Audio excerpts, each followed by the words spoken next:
Guys, it is the Gliders on Bet WGB TV, the very first in the month of August, and we are always energized to be on the show. My name is Emmanuel Sebastian, once again here to take you through today's edition of the show. Once again, it is on Bet WGB TV. If you're watching us, thank you for keeping in lock with us. To all our subscribers, to all those who dropped comments, we want to say thank you. You're the ones keeping us grounded on the show, and we hope today's edition on the show is going to be as spectacular as it has been all the time. So yes, like I said, I'm Emmanuel Sebastian. I've got the very best of minds on the show today. We might be limited on set, but we are not limited in our brilliance when it comes to analysis on the show today.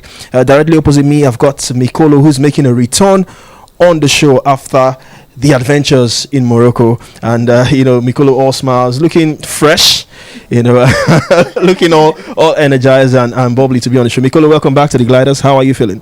Salam alaikum.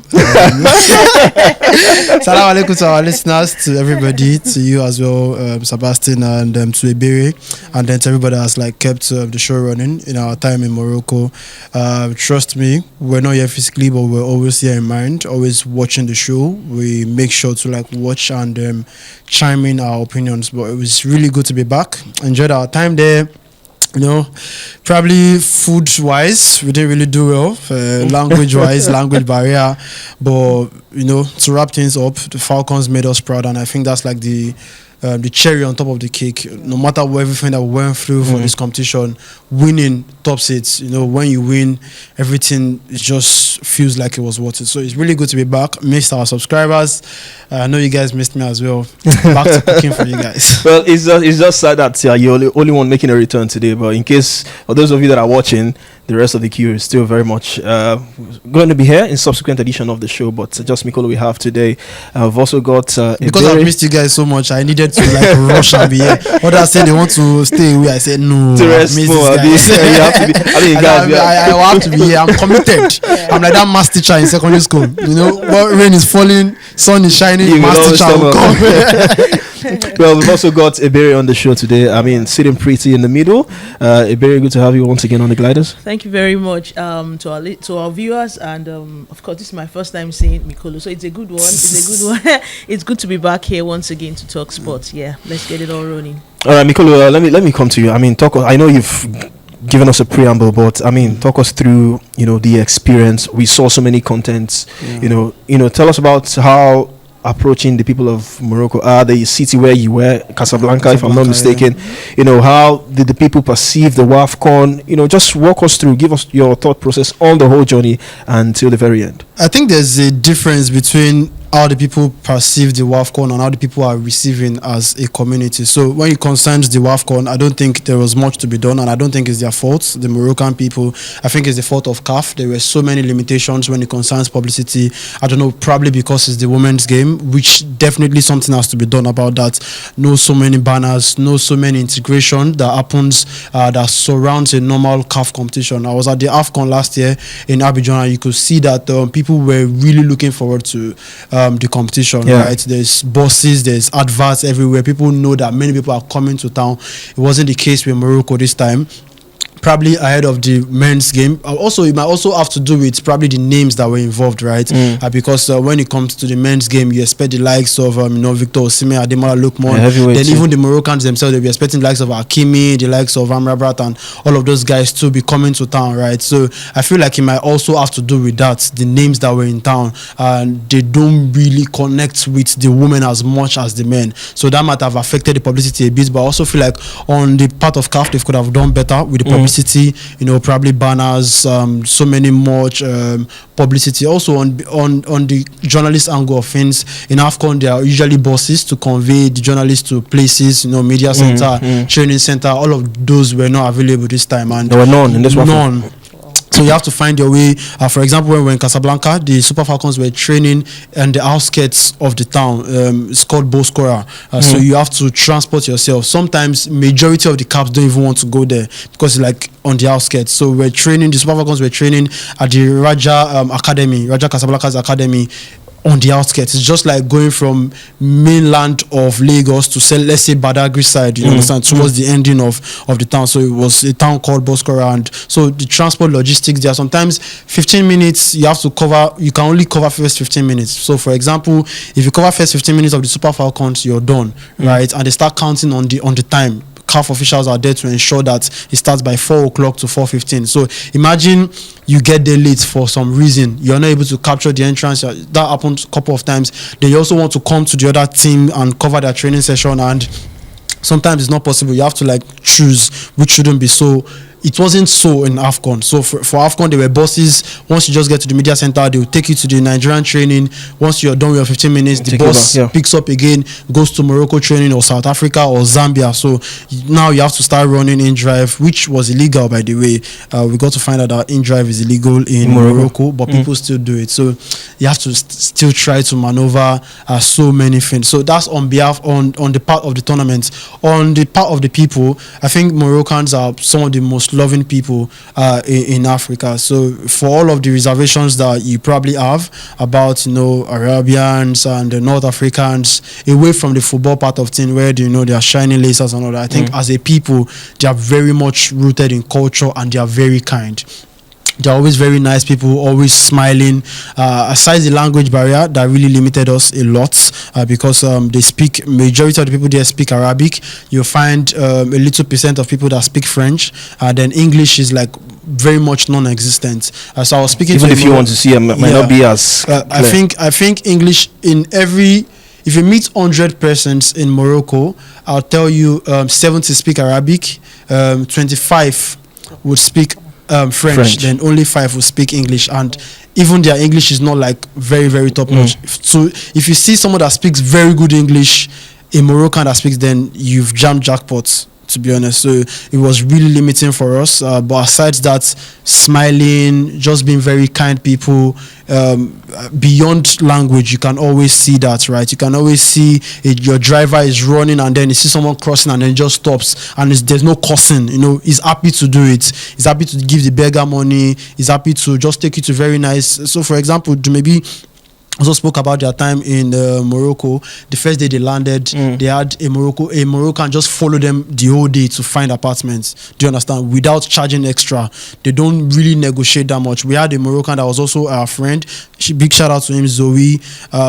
He was really nice to us. Do you understand? He's a driver and he could go the whole day and just stay with us and all that. So refreshing to meet such people. So they are really very kind people. There was even an experience where we were going, and I think there was a waykeeping going on. Probably somebody just died, and our driver just went out of the car and just stood by the roadside to pay his respect. So those are the kind of people that they are. They are very nice people and all of that. So publicity wise, maybe not so good, but experience wise, very good people. Probably food as well, need some getting used to, but the experience with the Super Falcons winning, top notch. When you talk about the language, he reminds me of the AFCON in Cameroon as well. I mean, I'm not too good in French because it was French all through. So I mean, this hint you've given us now, maybe we'll do some Duolingo before the AFCON. I don't think no matter the Duolingo you do, I think the basic one, just the basic conversing will always beat Duolingo, to be honest. True. I feel even from all of us that went, right. So shout out to Joy. I'm dragging you now. So before this tournament, Joy used to always say she's doing Duolingo lessons and all of that. Joy could not say when he reached the actual. So even me, the little French I picked in Abidjan last year, the basics like greeting and all of that was went away. Eventually we were able to like pick up and use in this tournament. I was able to at least use them to an extent with the little bonjour, ça va, au revoir, all of those. So yeah, we'll get around it. And also I spoke to a Moroccan, a volunteer that I met at the stadium, and she mentioned that they are intentionally looking to start grasping English more. More people are beginning to embrace English because of the fact that they feel like English is also more global. And so for them to be able, so the ones that are going to school are looking to start picking up English lessons. She was really trying, and I said, how did she pick it up? She said she learned it in school, and also they watch movies. So I feel like they also know the need to start moving towards universally accepted languages, and I feel it's going to get better. In the next couple of years, there will be more English speaking people. How many languages do you speak? Is it just English for you? Okay, the thing is, just like he said, Duolingo. I'm actually taking classes on Brazilian Portuguese. That little. So I know Spanish is there, but to an extent, Brazilian Portuguese. But so far, it's just English. I beg. How many people speak Brazilian Portuguese? No, it's I know they speak it in Portugal, they speak it in Brazil, to an extent in Spain and Argentina. But then I just love the language because it's expressive. Like for those that actually speak it, when you hear a Brazilian speak their language, it's beautiful. It's nice when you hear it. So I was like, French is everywhere. German is really, really hard. That's one language that French is everywhere. Is what we should be learning, to be honest. Yeah, French, well, everywhere. True, because French is something that is a language outside English. That is one of the most popular. So it's like, I know we did French back then in secondary school, but then that one was just because if you tell a driver that you don't speak Arabic, the next thing they ask is that do you speak French? I'll just say, I mean, especially for young journalists out there who are looking to cover major events across Africa, because I mean, French is one language you always want to use here in Africa. Really grasp. At some point, I was trying to,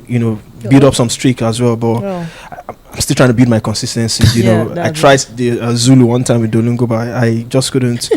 Zulu. Yeah, South Africans. I love the language really well. That's for passion. I'm just still trying to build the consistency. But I mean, beautiful experience. Like you said, it's brilliant when you go to such events for your debut and you're there to see the team lift the trophy, the joy across the players, across the country as well, and there's some players in that team as well who are winning their first trophy with the team as well, the first appearance as well for some. Now let's talk about the rewards now. While you guys were in Morocco, we were here, we're talking about how the Falcons should be rewarded. We talked about if the Super Eagles, who couldn't go to the finish line, I mean silver in the end, they got rewarded with the way they were rewarded. I mean, the Falcons should get maybe more.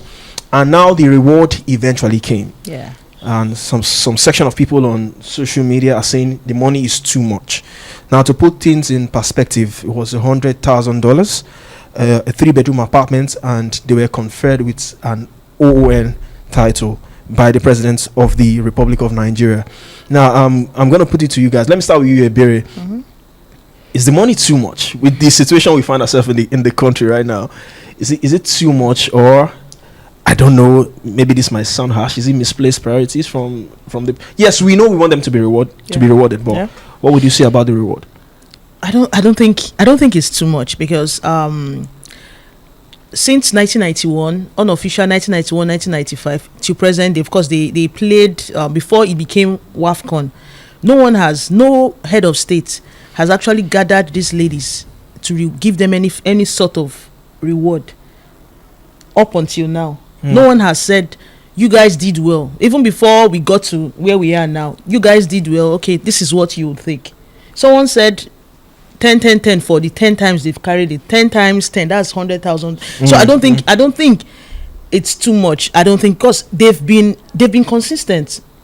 The men, I'm not trying to put, I understand, I'm fine that the men's sport started up before the ladies' sport, but no one has actually, like I said earlier, gathered these ladies together. You've been doing well. There was a period we carried this WAFCON 7 times consecutively in a row, before we had to pause. Then the likes of Equatorial Guinea and South Africa at some point. Then we continued. No one has gathered them this way I've never seen. This is the first of its kind.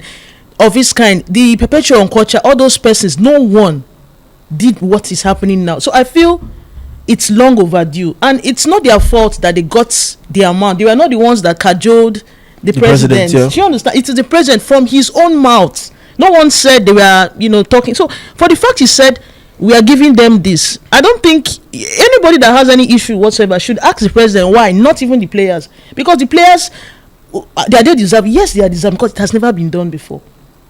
It's never been done before. The lady, to me, I used to feel they used to look at them as an afterthought, because preparations to this AFCON, you can see how it went.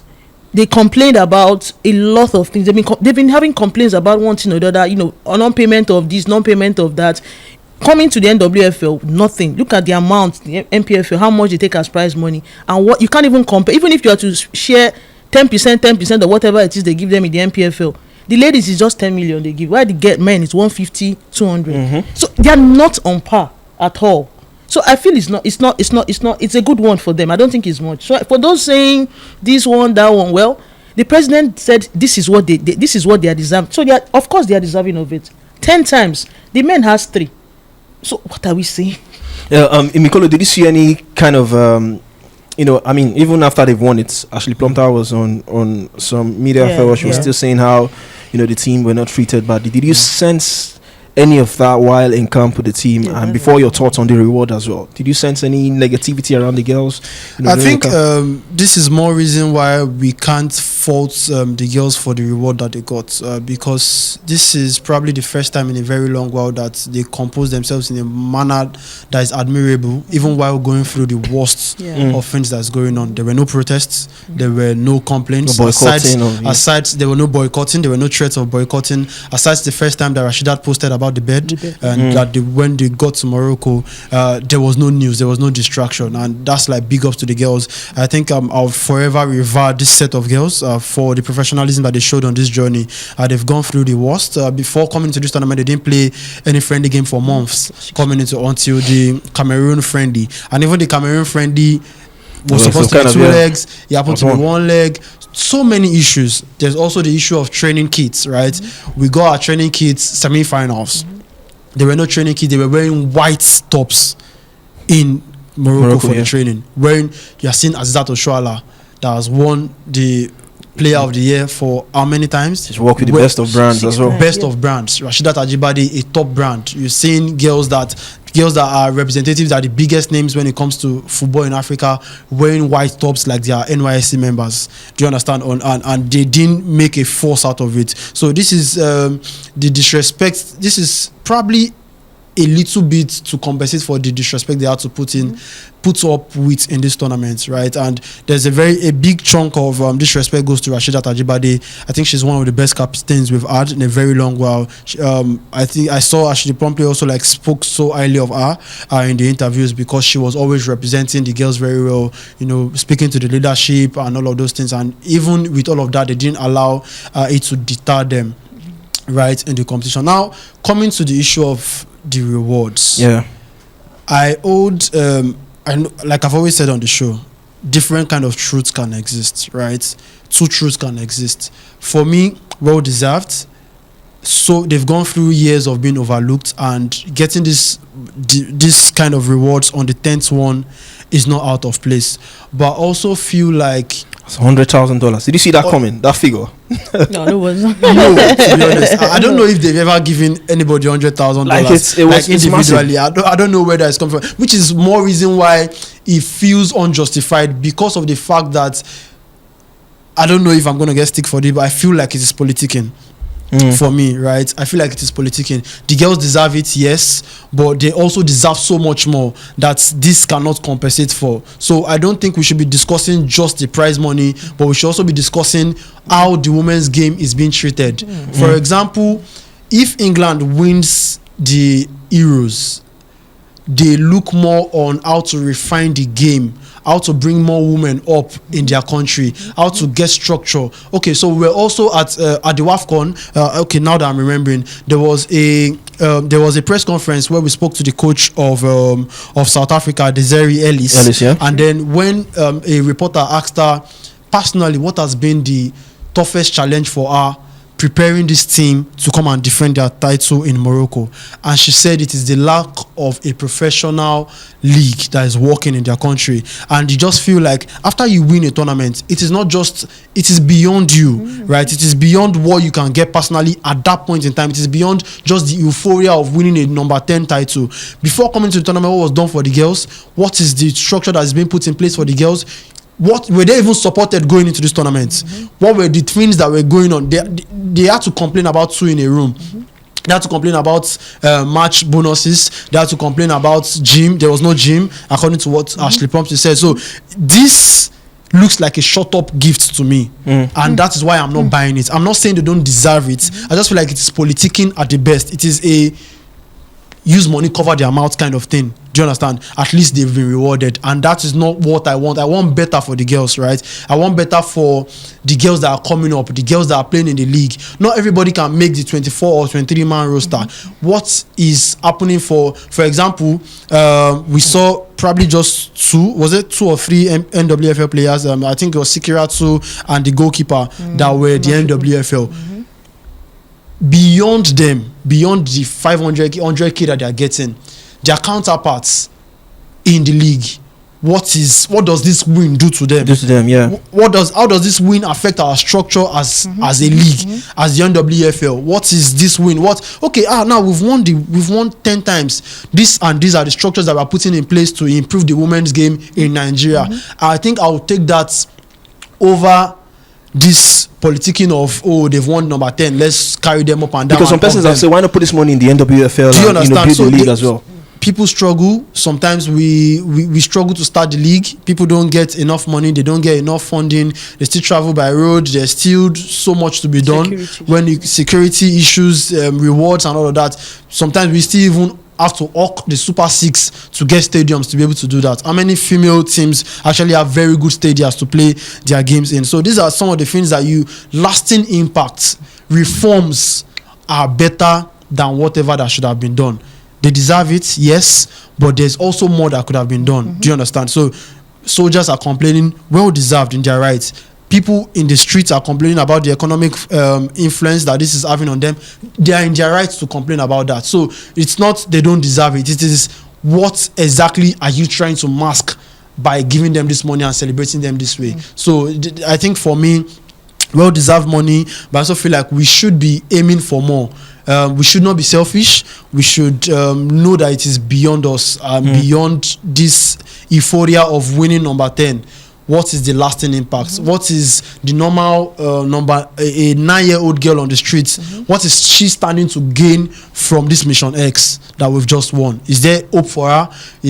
Are the academies getting funding? So these are some of the things that you need to use to. What is FC Robo getting, for example? FC Robo has 4 players in this team, and they are one of the most consistent when it comes to churning out talent for all of the age grade, under 17, under 20, under 21, Super Falcons. So what is Robo getting to encourage them to pick more girls from Mushin, from Ikorodu and all of that? So I feel like that is what we should be working towards, and not just focus on getting 100k and all of this.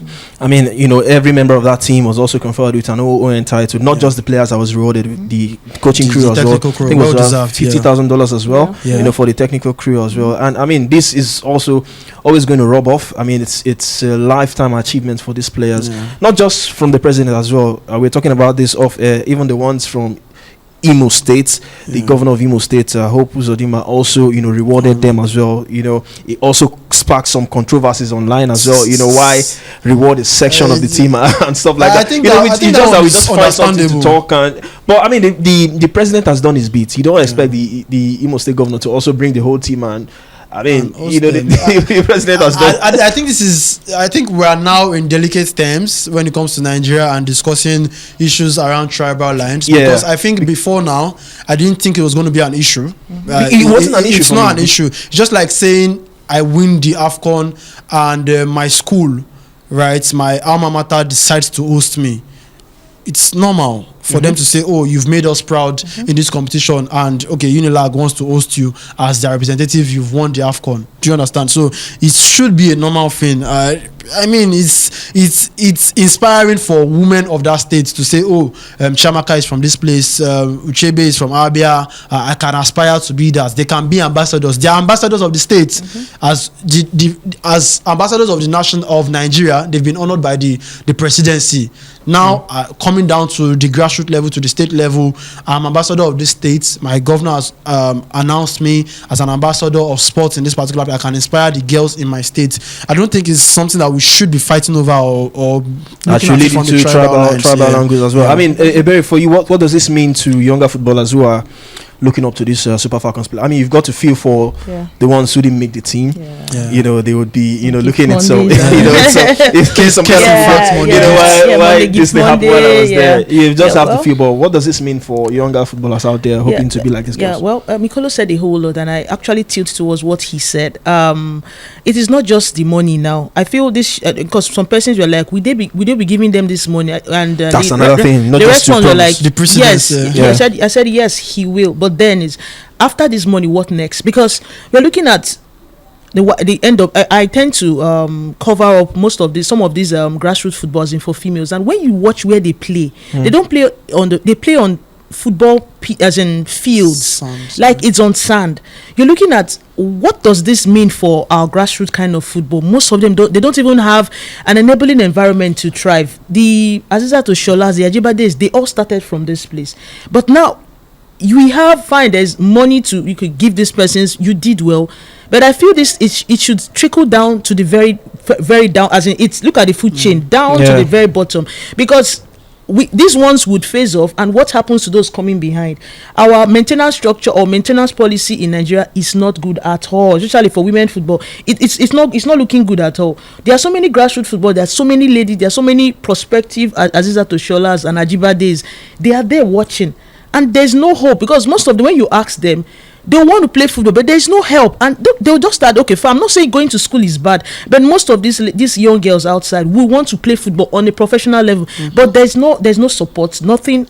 They'll end up reading on my TikTok page. Posting about this competition, I had like people slide into my DM and say, women say, I love football, I want to play football. And when you watch, I honestly, I was shocked. I watched this lady. They were playing even under that muddy ground, and if they were tackling, as in, you needed to see the passion playing that game, as in playing the game of football. Now when you see somebody, after that, that's just it, no encouragement. And also I feel it's not just on the surface level, it has to go down. That's my own, that it needs to go down.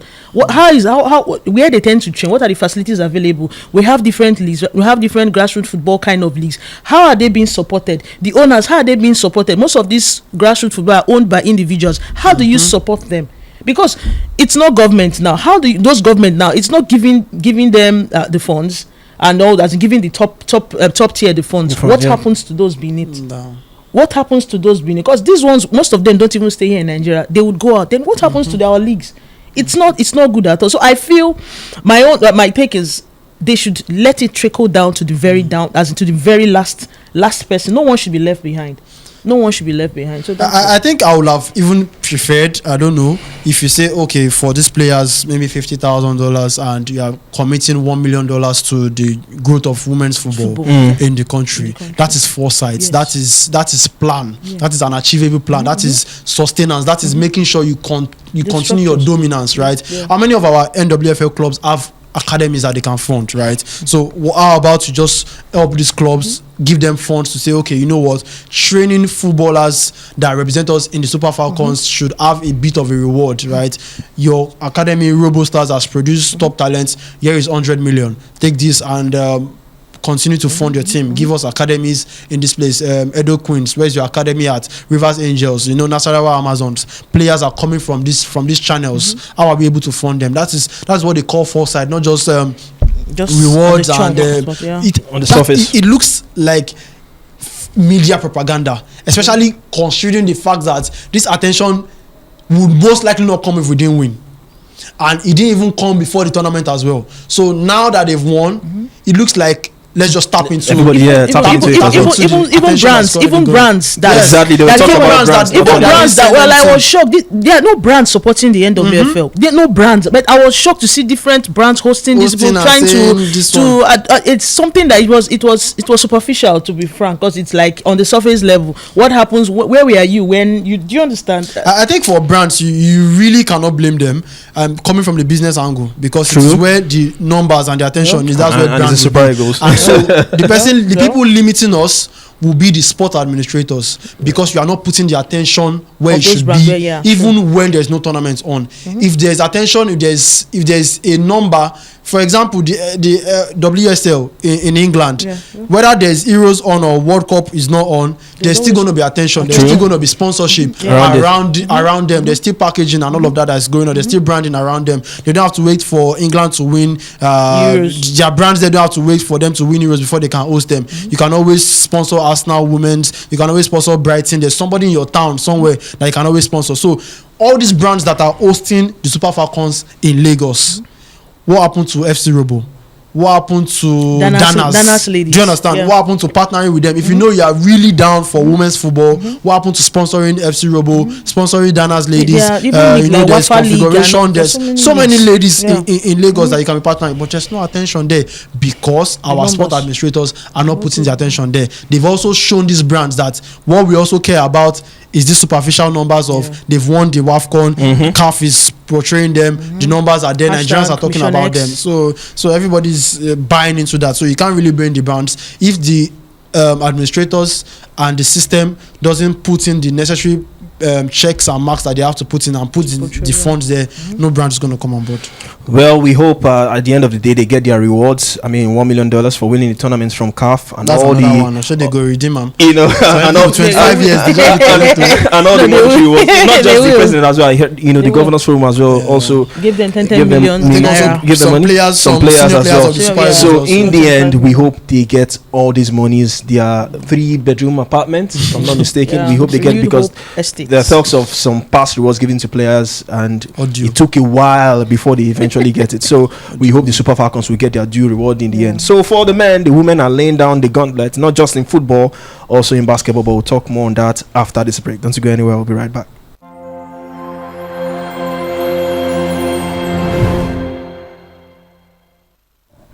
Welcome back, guys. It is still the Gliders on Bet WGB TV. If you're just joining us, don't forget you can also claim your bonus credits when you join in on the platform. All you need to do is to use the promo code Gliders, and you can enjoy your bonus credit and the very best of the Bet WGB platform. And like we always say, remember to bet responsibly. Now back on the show. Now this is for our WWE lovers who've been commenting on our page when it comes to wrestling. We had the biggest pay-per-view of the SummerSlam. 2 nights of awesomeness at the MetLife Stadium. I mean, so many beautiful scenes, beautiful matches, and it was to the entertainment of everyone who loves wrestling. Night 1 and night 2 of SummerSlam, so interesting dramas. For night 1, we saw interesting bouts across board when it comes to WWE. I mean, as you can see on your screens, the main event for night 1 was CM Punk getting the better of Gunther, but the twist there was Seth Rollins, who we all thought was injured, came out with the wise man Paul Heyman on crutches, but it was all just for show. Threw the crutches away, his leg was alright, ran to the ring, cashed in his Money in the Bank contract on CM Punk, and eventually claimed the WWE title. I mean, we saw this one as well. I mean, this was my downside of night 1. Solo Sikoa doing the job against Jacob Fatu. I mean, if it's a steel cage match, why allow people interfere? That's just the downside. It's a steel cage, so allow both of them in the cage, no interference. I think that's poor scripting, if you ask me, from Triple H, the chief content officer of WWE. That was just my downside. And this was one of the matches of SummerSlam, the WWE Tag Team Championship. Tables, ladders, chairs on bodies, putting their bodies on the line. But shout out to the Wyatt Six for eventually retaining their WWE Tag Team Championship in the end. So SummerSlam was entertaining. 2 nights of awesomeness. The MetLife Stadium was bubbling. For those of you who don't know, that was where the Club World Cup final was played between Chelsea and Paris Saint-Germain. So it's also a home ground of WWE. Then for night 2, I mean, John Cena eventually losing out to Cody Rhodes. The twist also in the end, it was the main event for night 2. We saw the return of the Beast incarnate, Brock Lesnar. I mean, the John Cena tour is over eventually. It's come to an end. He's given away the title, and John Cena will be bound out of wrestling for good. I mean, he's always going to be a legend, and it's good to see Cody Rhodes reclaiming that title. Great scripting from the WWE people, those in charge of the content and also the scripting, was great to see. And for Naomi, she also retained her WWE title. It was this time in a triple threat match against Rhea Ripley and Io Sky. The sweet thing for me is her entrance. She was aided by her father, who's a renowned guitarist. So he played her song on the guitar, and it was so emotional. And in the end, she rewarded her father, retaining her title. You could see the emotions after the bout. That's Naomi and her father holding the guitar. I mean, beautiful. This was beautiful setup from WWE. I mean, when you saw that entrance, you always know she was going to win. There's no way your father will accompany you to the ring and you don't get to win the belt at the end of the day. So shout out to Naomi. This was Becky Lynch against Lila Vekara. I mean, she lost out. This is a wrestler coming up against her hero, against her idol. They are both Irish, but this defeat, Lila Vekara is not going to compete for the Intercontinental Women's title, as far as Becky Lynch is still the champion. So she just have to wait.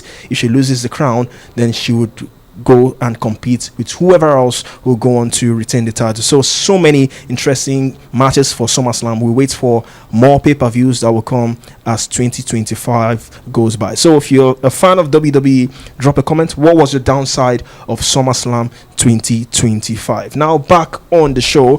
Before we go on our first break, I talk about the women laying down the gauntlet for the men. I mean, some section of people on Twitter are saying the women are doing better than the men when it comes to sports in Nigeria. Not just in football, but this time, let's talk basketball. The Tigers, they broke the internet. I mean, I saw someone tweeted that basketball players don't rest. The Tigers, they play semi-final, I think, and the final, just 24 hours apart. And these girls showed their mettle, a record-breaking 5th consecutive Afro basket title. Ebere, how spectacular was that from the D Tigers? It's I really want, first of all, I want to say kudos to Rene Wakama, their head coach. She played for the Tigers. That was in 2015, though they finished third in that in the Afro basket of 2015. They finished third, but since she came in, it's been, I got to know well about her in the Olympics. They outdid everything. As in, you know what it means to beat world number 5 and world number 3. Like in the same, they had to. They did a lot in that Olympics, and everybody started putting, laying attention. Like these ladies are doing well.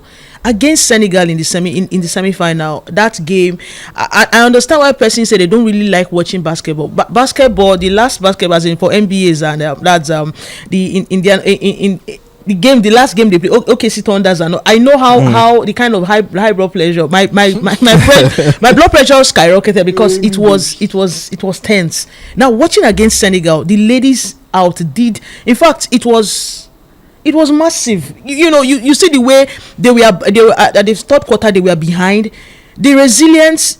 Everybody was on point. There's a lady in that team, they call her Sarah Ogoke. She came with her 8-month-old baby for this competition. She's like she's breastfeeding, but she still came to tell you that there's this thing they say Nigeria they carry last. It came with them. There was this resilient kind of spirit that no matter what, it's not even about the money, whatever, but this is like, I'm putting on this shirt, I'm putting on this jersey, and I'm going to I'm going to give everything I have to give on the court. And that was exactly what they did. Kudos to Ezine Kanu, kudos to Ami Okonkwo, kudos to everybody, even the Macaulays, even our head coach. They did well, and they deservedly won the final against Mali. Mali are no small fry. They did. In fact, at some point it was 41-41 in the third quarter, entering into what is going to happen. Like, the Malians, when you try, there are a lot of rebounds and everything, but in the end, 78-64. It's a good one. So kudos to them. 5 times consecutively. If easy, go try to be honest, like it's heading into that game, did you see the Malians posing dangerous threat to the Tigers? In the quarterfinals, the Malians played against Mozambique, and you needed to see the gap they gave the Malians finished 60 something, and then Mozambique was like 40 something. Looking at everybody that qualified for from the round, as in from the quarterfinals, heading into the round, or as in the semi-final, I said Nigeria is likely to face these Malians. Mali played against South Sudan and sent South Sudan home. Senegal, yes, they actually troubled us, but I was like, if Nigeria is going to meet this Malian team, it will be a tough one. And exactly what I said happened. Because they are, outside the fact that they are tall, they are very, very athletic. Like, they are good. They are well managed, they are well coached. Most of our players, if not all, ply their trade outside the shores of our country. The same thing with the Malian team. So it's like for like coming to face each other on the pitch. And they wanted to, they wanted to win this as much as we ourselves wanted it. But at the end of the day, I believe we wanted it more, because the way at which we turned everything around in the fourth quarter, gave them, at some point it was like 72-62. Gave them that gap till the final, the few minutes left for the game to wrap up, and we scored 3 pointers and wrapped up everything for the game. So it's a good one. Mikolo, what can you say about that? It was kind of a record breaking, first African team to win a 5th consecutive AfroBasket title. I think they were also in an unbeaten streak. For 10 years unbeaten. That was in 2015. How massive is that from the Tigers? I think it shows dominance, right? It also shows how much our women give it their all when it comes to sports. We've spoken about the Super Falcons. We've spoken. Now we're talking about the Tigers.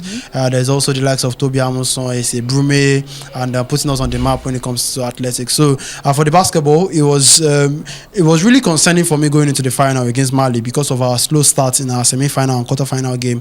And I know that Mali had not a small team to face. They also had a player, I've forgotten her name now, Kone, in the top 5, right? They were really a very good side, and they were giving us back to back. They took the lead first, give us a couple of point lead, and then they also tied it when we thought we were having our comeback complete in the second round. They tied it at 41-41 going into the first half, and into second quarter break, the first half. So basically, it was always going to be a tough one. But just like what Iberi said, I feel like our mental tenacity is always going to show. I'd like to have Emi Okonkwo, Ezine Kalu, all of these girls. There's also Mujanotu Musa, which is a very interesting one, because I watched Mujanotu, I think back then in 2021 in the Premier League, in the NW, in their MBBF Women's Champ League and all of that, and I think she was playing with Zenit then.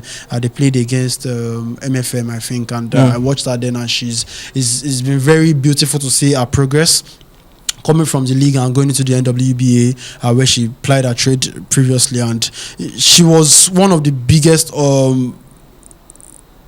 offenses when it comes to the Tigers yesterday, because of the fact that I feel like for our size, the Malians were very much taller, so they were relying on the rebounds as well as claiming all of the fouls, and Mujanotu was the person that helped us get those rebounds. So for every time they attempted a 3-pointer, a 2-pointer going to the paint, and someone was trying to reclaim the ball because of their height, it was always Mujanotu that was there for us to always get the rebounds, and that's how much she brought into the team. Isn't it Kano as well as Emi Okonkwo that won the MVP for the second time consecutively. She won the last one in 2023, and now she's also won this one, 3 points queen, and I think her points were really essential for the Super Falcons winning, because for every time Mali felt that they were coming back into the film, you just needed for the D Tigers. You just needed Emi Okonkwo to go the 3 points, and we were on our way to there. Rena Wakama, very good tactical one, always going to be dressing down on the touchline, and she's also the first woman to successfully win the AfroBasket Women back-to-back. So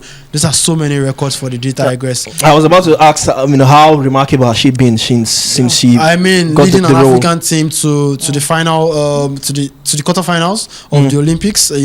Beating world number 3, world number 5, holding our own in that Olympics. I think before that there was the AfroBasket, but it was the Olympics in Paris that really made people pay attention to the D Tigers, because it was a show at the Paris Olympics, and it felt like we're having a very very good run. It was looking like a fantasy run going on to the finals, but eventually we lost out to that one. But they've, on the African continent, 10 years unbeaten. I think that explains dominance. If you're winning 5 consecutive AfroBasket, 7 in total, and you've gone 10 years unbeaten on the continent.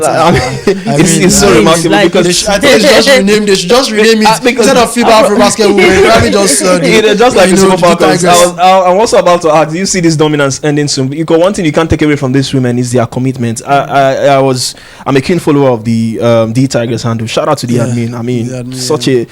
Such a lively admin. The person in charge of that D Tigers, especially on Twitter. They posted a video of I think one Senegalese basketballer. What's her name now? I'm trying to remember. That I think is Derek or something. That she was after they lost to the D Tigress, some section of the Senegalese people are saying they are not committed enough. That they gave up, and she was all emotional. That saying she had ACL, that she didn't see herself. As of February, she couldn't ride a bike, she couldn't do this. And I think it's very hard for people to understand the Nigerian spirit and the commitment. So, coming from the WAFCON as well, sorry to reference back in the mixed zone. So there was this reporter from RFI. I think it's a French organization, a white man, and then we're both interviewing Esther Okoronko together. The interview is doing numbers on Elegbe 13. And even after he asked that, what made us come back to the game, I asked Esther as well, against the Morocco fans, he still was in awe. Like, he was asking Esther like 2-3 times in different formats, what makes you guys so better than the others? Like, he could not understand what was going on, how we were so dominant. So it's the same thing with the Senegalese, right? The Senegal journalists thinking that you guys were leading for majority of the game, and then these girls came back and defeated you. It's just like the Moroccans cannot also explain what went wrong. 2-0 on home soil. The journalists, the photojournalists beside me at pitch side were making fun of me the entire first half, right? Because they felt they already won it. I had a man that was taunting me the whole of the first half. He would tell me, Morocco, good football. After every time they scored, it was like, good. And every time I complained, they were laughing, like the volunteers, because they were full of Moroccan journalists. So I didn't eventually go to meet them at full time. My head was full and I was jubilating so much. I wish I went back, to be honest, to rub it in their face that this is Nigeria. So people do not understand where that dominance is coming from. We are just so talented. And I think that talent helps us in winning titles, but also that talent can also be a cause when it comes to our government and our structures, because they feel like they don't have to do too much for us to go to these tournaments, right? The league not performing well. They would always be. They will always gather. We are tournament based. Always be people that would come to the party, right? So at this D Tigress that went to, I don't think there's any local player in the roster. Do you understand? But there will always be somebody to always fill in. There's always talented people that you can always call on, and that's like the disadvantage of having too many talented people. Hopefully we can always ride the wave and develop our football, our basketball, our sports in general, and not just wait for this extreme talent and the tenacity and the commitment that our girls and our guys always have when it comes to tournaments. The Senegalese basketball I was trying to remember was Syria Dillard. She was all emotional and in that interview. So I saw the interview. She was in tears and she had to be parted. Exactly, she had to be parted, so she was really in tears. I mean, the D Tigress, they've done remarkably well. I mean, Iberi, let me also come to you. The exploits of the coach Rena Wakama, what she's done so far with this D Tigress team. I mean, what can you say about that? No, she's just 33. Like, she is one of the youngest coach so far. Like, she's got this presence, this aura. She has this aura, And at some point she played for First Bank in 2015. Within that period, I know she schooled and all, but she still came back, after to play for one of our sports, as in basketball outfits here in Nigeria. But then again, her presence alone in the dressing room, the way she talks to this lady, she believes. There's a difference between maybe I'm a leader, I'm just leading, but she has the template. She leads by example. She has been there. She has put on those shoes. She understands the pressure, and she makes it light on these ladies that okay, fine. We are back, we are down, but that doesn't mean we'll be down forever. We can actually come back. I know the number of times in the second quarter, it was 41-41, and you'll be like, okay, fine, what is going to happen? These people they're not giving us any breathing space. But you need to see how calm she was on the touchline. Like, you can do it. And looking at your manager saying you can do it, like, keep encouraging you. Definitely, the girls are like, I'm not doing it just for myself. I'm doing it for the badge and also for the lady.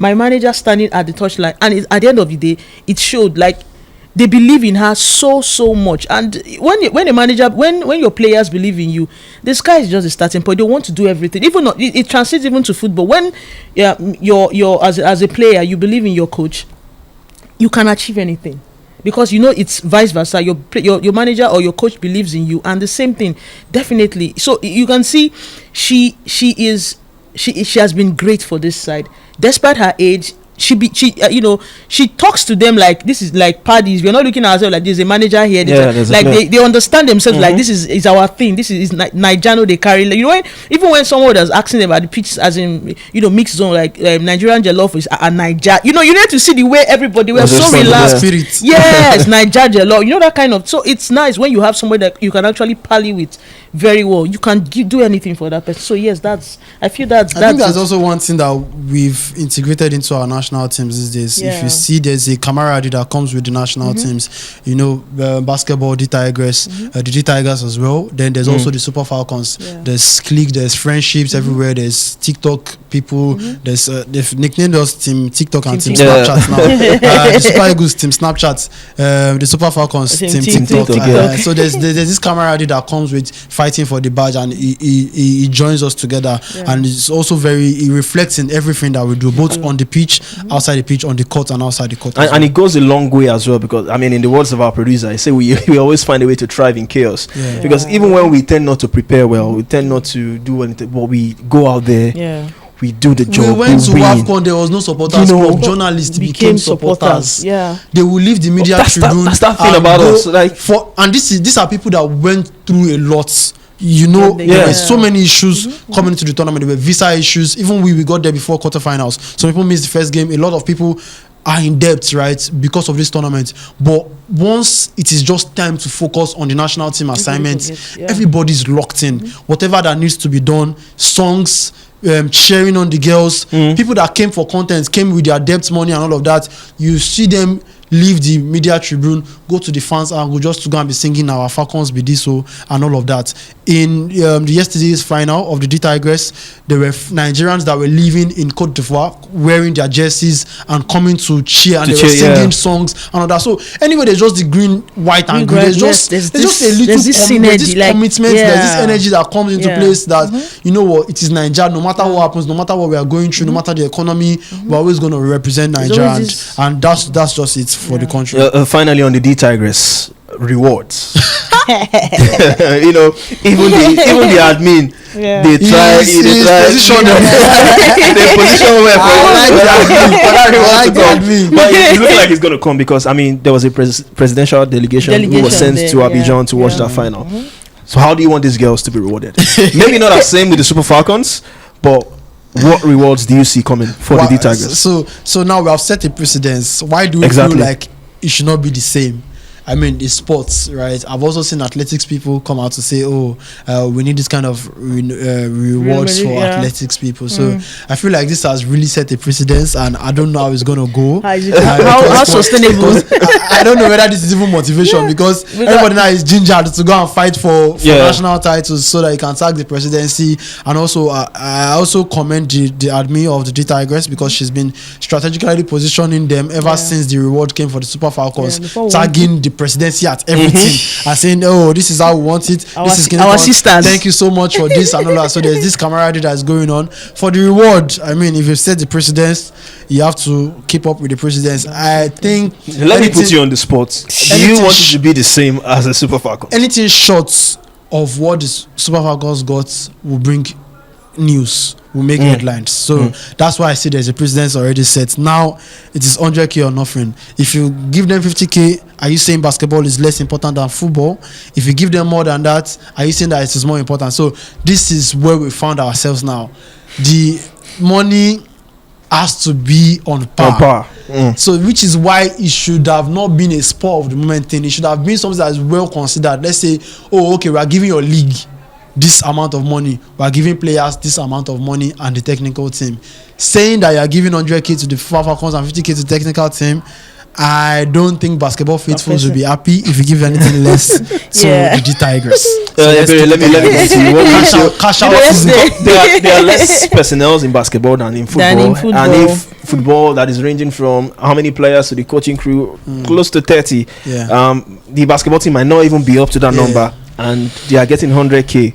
You know, what should the D Tigers get as a reward? Do you want it to be on par with the Super Falcons? You're putting me on the spot. No, I really want to. Let's put it out because yesterday, in the course of watching the game, somebody was actually streaming, so I joined the stream to see what it was all about. And she was like, she's a coach for one of the basketball teams. She stays out, but then she's in Nigeria. She said, 100k or nothing, 100k or not. So when somebody is saying 100k, 100,000, that's they are looking forward to getting 100. How many hundreds are we going to give out? Because for those playing, that the Chan Eagles, the Chan Eagles and all that happening, if they finally scale through, they'll be expecting 100k.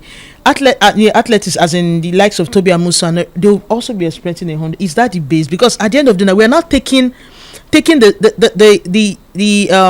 don't know how to put it, but you're taking everything off the beauty of the sports. It's now money centric because you're actually monetizing everything.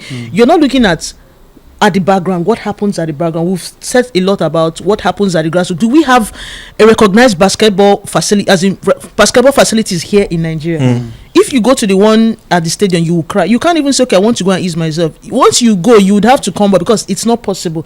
We don't have, the structures are not in place. So are we looking at the end product, as in the result, instead of the process? At the end, it's not just, okay, fine, we give these people money, okay, what happens next? We'll have to wait for another competition for them to win. So what happens from now, after the competition to another competition, in between, what happens? How do you churn out, players that would represent us, not just those coming from, because most of these players, they don't play here in Nigeria. What happens? What's the process? How do you build relevance? They train outside. We don't have any facility that is, okay, fine, this is our basketball facility, this is our football facility. Our stadium is nothing to write home about. Everybody's using Onikon. What if there was no Onikon? What happens? So it's not even about the money. Anything they give them, 100K, but how sustainable is $100,000? Will you keep giving everybody $100,000? What happens to those that didn't get to that team? What happens to the sports system? What happens to the sports systems? Do you understand? What happens to the right now? The league is starting up on the 22nd of this month. We don't even know how to watch some of those things. It's not. Do you know how much that? I'm not saying the money is bad, but then again, what is good for A is also good for B. Let it rub down to the very least. That's my own. Well, and I mean, we talked about these players, most of them not playing in the league as well. Exactly. Is that a slight downside? I mean, when it comes to putting more in the basketball game, you want to see more of Nigerian basketballers playing in the league in that stage as like the Afro basket, not the foreign players as well. Do you see that? Because you start to think, what is the end goal, right? That's it. For girls on the streets. What is the end goal for people that are playing at National Stadium, training every day, playing local basketball league? Even if it's just one or two or three, let them know that their dreams are achievable. Their dreams are possible, and they can get somewhere. For NWFL, the numbers are small, but at least we get 2-3 people that get into the squad for the Super Falcons, and then they can go back to the league and say, oh, I was part of the Mission X squad. If you do this, if you do that, you can get deals abroad, you can make it into the teams and all of that. So what is the reward for the regular girls that are currently grinding and going through hard work and training in Lagos, in Abuja, in Kaduna, in all of these, in Jos? What is their dream? Right, if they can't go make it to the NWBA, right, if they can't go to all of these places, what is their goal? What are they looking to achieve? Right? So yeah, I mean, I've been inclined to, seeing, ladies do well in the last couple of weeks. I mean, I was at the 3rd CA African Athletics Championship. I saw young girls, doing so well, representing their respective African countries as well. The Nigerian athletes are not left out. The likes of, Cynthia as well, the likes of Ochonogo, Cynthia, when it comes to long jump. I mean, I also spoke with Marion Yali. We know what she's done when it comes to athletics. Falilat as well, the record-breaking track and field as well. So, I've just been in that space, seeing ladies, and then we went to the Super Falcons. I mean, Mission X, and now the D Tigress in Afrobasket, Mission V. According to what we saw on Twitter. So, I mean, we hope they continue to do us proud. I mean, the Super Eagles, the AFCON is coming. We've seen what has happened. I mean, we hope it's still far. There's still World Cup qualifiers in September. There's World Cup qualifiers. Let's start from there first. Can they win their last 4 games? Let's start from there and hopefully and see where we go. And we don't want calculators. We didn't use calculator for Super Falcons and D Tigress. Maybe say time go reach for Super Eagles now. 6 we'll games. Start if South Africa lose the game and we'll win by 3 goals to 0. Points if they do this one. We are not shitting on you guys. We still believe in you, the Super Eagles. Well, definitely. I mean, let's start from the World Cup qualifiers and see where we go. We have qualified for the AFCON, but let's see if we can also do the unthinkable for some people as it is now, because it's unthinkable to think we can qualify for the World Cup. But all hope are not lost. We'll see where we go from there. We'll go on our final break on the show, and when we return, it's our final talking point. Stay to Gliders. Don't to go anywhere.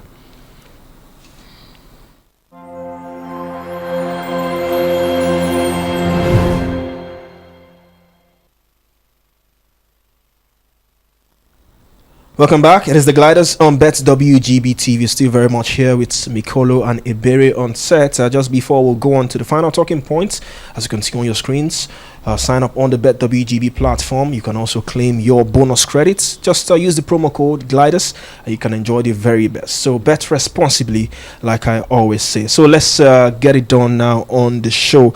What's it with Italian clubs and Nigerian footballers, our A-listers? I mean, Victor Osimhen, African Footballer of the Year with Napoli. We all saw the issues he had recently. Thank God he secured the move eventually to Galatasaray. Yes. Got the money. We thought some Premier League clubs could pay him, but he's getting it in the head with Galatasaray. Now, Ademola Lookman, the current African Footballer of the Year, we saw the statement he put out over the weekend. It was a lengthy statement. It was emotional. It seems like he's been holding a lot. You know, at Bergamo there with Atalanta. We saw the manager Gasperini come out recently to was it when he missed a penalty or something? You know, came out to say some some harsh words. Some harsh words against Ademola Lookman. That gives us a clue of what he's been going through. Now we here Inter are at the closest when it comes to getting Ademola Lookman away from Atalanta. Now, whenever things like this happen, we are always going to see some diverse opinion. Now, Ademola Lookman has put out a transfer request. Okay. Now, people are saying that it is wrong for him to come out with that request. That the club wanting to sign him, which is Inter, have not met the club's valuation. Now, there are so many angles you can look at it. Now, is the valuation too high for Lookman? We hear it's 50 million euros. Inter are close to getting that valuation. They've put out 42 plus some add-ons, not up to the 50 million euros. Now, do you think it's right for Lookman to put out that request, or do you think Atalanta are right for holding out to the valuation? Meet our valuation and we give you the player.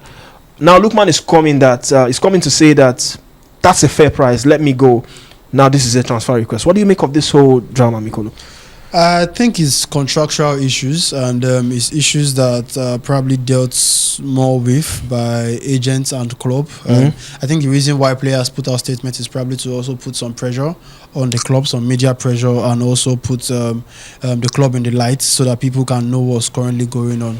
But I feel like also in the statement, Lookman made mention that according to the agreement, his valuation has been met. That was what he wrote in the article. I don't know what the figures are, but that was what he wrote in the article about the fact that they've met his figures and they are still not letting him go. And I feel like this is now very common with Italian clubs and breaching contracts, especially when you have gentleman agreements. And then I don't know where the fault is coming from, because I feel like as gentlemen there should be agreement that you should be able to honor. We saw it's happened a lot in this window. Victor Gyökeres as well made mention of the fact that they had a gentleman agreement, right? I want to make money for your club. Good.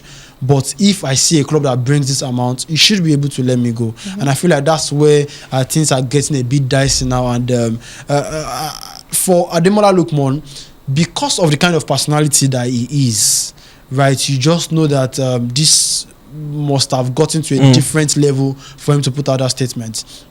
When he was called the worst penalty taker in the team by Gasperini, he only put out a statement as well, and then he went about his ways in a very professional way. I feel like maybe that was when the relationship started getting broken. I don't know about that, but also I know that he's a very professional person. Ademola Lookman, we've seen him up close in the Super Eagles camp. He hardly speaks, causes trouble. It was only until recently he even started some media duties, coming to Lagos Island, taking pictures with the African Cup of African Best Player trophy and all of that in Lagos. So for Ademola to come up with that statement, I feel like there's been a lot that's going on behind the scenes, and it's just really sad that some owners always want to fail to honor their agreements with players. We've seen that with Napoli. Frustrating moves every time, had their fair share of issues with Victor Osimhen, and now another Italian club, Atalanta, having with Ademola Lookman. I feel like hopefully they come to a consensus and is able to move on. I feel like he's done the right thing by putting out that statement, but I also feel like from now on it shouldn't break down law and order further, right? Tools, train normally. Yeah, train if he has to go, fulfill your end of the bargain while your agent takes care of all of the rest of the things. That's how to be a professional. There's been issues where players fail to turn up to training and all of that, and I feel like that's the down part of things. So football is about business, right? It is about coming to an agreement, coming to a mutual agreement. This is what I want, this is what I don't want. So hopefully things get sorted. I think his mind is away from Atlanta already. He doesn't want to stay anymore, and the club should understand that and not try to frustrate the deal. I think we've had too much of that too recently, that clubs want to always go for the person with the biggest money or trying to force you to this particular way, and it's not really nice, especially for the Italian teams, and it's a bad look on them and a bad image.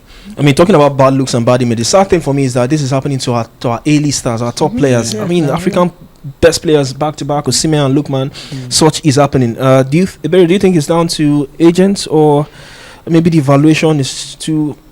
I mean, I can't say 50 million is too high. For me, I'm thinking Inter should just pay up the money, because for a player like Ademola Lookman, I still got more than 2 years left on his contract as well, and 50 million euros I think is decent for a player like Lookman. So I mean, where is the problem coming from for you?